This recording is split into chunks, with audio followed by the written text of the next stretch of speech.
Ici, c'est le lieu où on distille. Et puis en même temps, on a un petit jardin sauvage où on ramène des plantes d'un peu partout. Et puis on les met à l'essai pour voir comment elles prospèrent.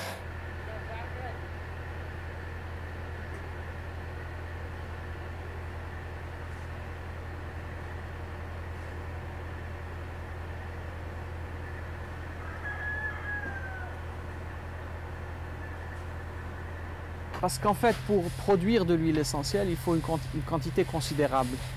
Par exemple, si vous faites du romarin, il vous faut quelque chose comme 300 kg ou quoi de matière végétale pour produire 1 kg d'huile essentielle. Donc c'est vraiment à l'échelle test ici.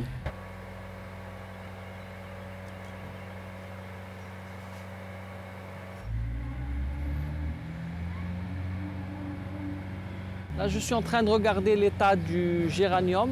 Il va bientôt être en fleurs, en fait dans une quinzaine de jours, et on pourra le distiller.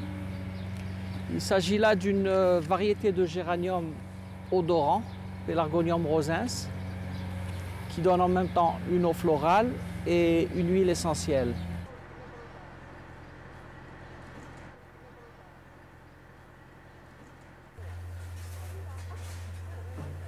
Oui, il y a en fait 2 distillateurs là-bas, un dont je ne parle même plus parce que c'est le premier que j'ai construit de mes mains, en fait que j'ai conçu et que j'ai construit parce qu'il n'y en avait pas en Algérie et que j'étais en phase d'apprentissage. Et par la suite, quand j'ai mieux cerné la question, j'ai importé un distillateur qui répond plus aux normes, qui est fait en inox et donc qui est plus approprié pour une bonne qualité d'huile.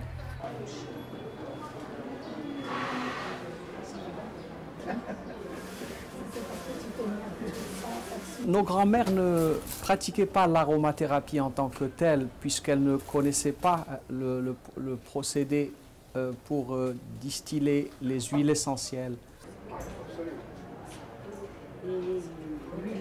Disons qu'il y a une tradition en Algérie, en Afrique du Nord et bon, on pourrait dire en Afrique, de se soigner avec les plantes.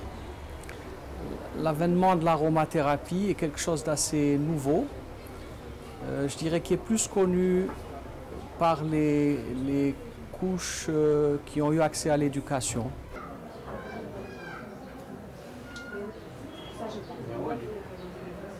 Bien sûr, en hiver, il y a la tendance aux coups de froid, à la grippe, au rhume, à ce genre de choses, à ce qui est infectieux. Et donc les gens attendent d'avoir un remède contre des problèmes respiratoires en général. Et donc nous leur conseillons de l'eucalyptus, nous leur conseillons des préparations à base de menthe aussi, à base de romarin. Par contre, si vous êtes plus à cette période, le printemps, parfois les gens veulent détoxiquer leur foie par exemple. Et donc nous leur conseillons du romarin verbenone ou d'autres huiles telles que les dômes du Groenland qui sont très très utiles pour nettoyer le foie s'il est engorgé.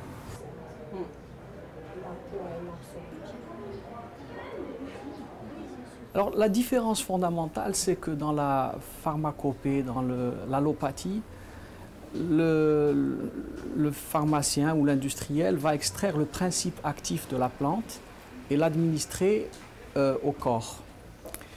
Et nous considérons que le corps humain est quelque chose d'holistique, de total, de complet. Et donc lorsque quelque chose de partiel lui est administré, ça peut avoir un effet curatif local, mais ça peut désorganiser, ça peut déséquilibrer la totalité qui est le corps humain. Et c'est pour cela que nous voyons apparaître des effets secondaires néfastes.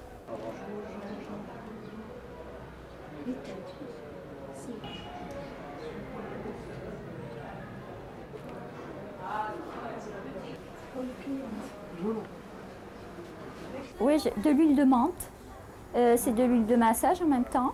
Ça détend, ça me soulage, j'ai des problèmes de dos, ça me soulage énormément. Et puis quand j'ai du mal à dormir, j'en mets sous les narines, ça me détend, je dors comme un bébé. Je suis plus cliente de ce genre de produits parce que je suis plus attirée par les produits bio